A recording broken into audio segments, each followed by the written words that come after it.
কোটি উপজেলা এবং পৌরসভা বিএনপি অঙ্গ সহযোগী সংগঠনের উদ্যোগে বিএনপির প্রতিষ্ঠাতা শহীদ রাষ্ট্রপতি জিয়াউর রহমানের 89তম জন্মবার্ষিকী পালিত হয়। শহীদ জিয়াউর রহমানের জন্মবার্ষিকী উপলক্ষে জানুয়ারির 19 তারিখ রবিবার বিকাল 4টায় পটিয়া ইয়াকুব দণ্ডিত আলোচনা সভা এবং দোয়া মাহফিল অনুষ্ঠিত হয়।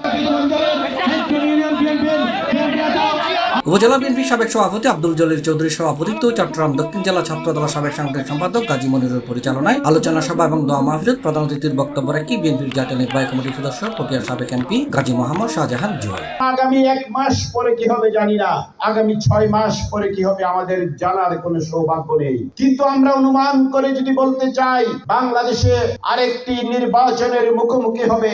বাংলাদেশে আমরা দীর্ঘ 15টি বছর ধরে আমরা যে ভোট দিতে পারি নাই, আমরা যে নিজের ভোটটি আরেকজন হাইজ্যাক করে ফেলেছে, আমরা ভোট কেন্দ্রে গিয়ে আমাদের নিজের যাকে ইচ্ছা যাকে পছন্দ তাকে যেন আমরা ভোট দিতে পারি, সেই পরিবেশটি আমরা মনে করছি, আমরা আশা করছি আমরা হয়তোবা সেই পরিবেশ ফিরে পাবো।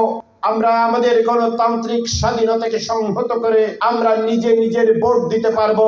এর প্রধান বক্তা আছেন চট্টগ্রাম দক্ষিণ জেলা বিএনপির সাবেক যুগ্ম সম্পাদক বদরুল খায়ের চৌধুরী। বিশেষ অতিথির বক্তব্য রাখি চট্টগ্রাম দক্ষিণ জেলা শ্রমিক দলের সভাপতি শফিউল ইসলাম চেয়ারম্যান, জেলা বিএনপি নেতা জসিমউদ্দিন মাস্টার চেয়ারম্যান, জাহেদুল হক, ইসমাইল চৌধুরী, ইদ্রিস পানু, হাজি নজরুল ইসলাম, মীর হোসেন, শফিউল আজম, যুবদল নেতা ফজলুল কাদের, শফিকুল ইসলাম সহ আরো অনেকে।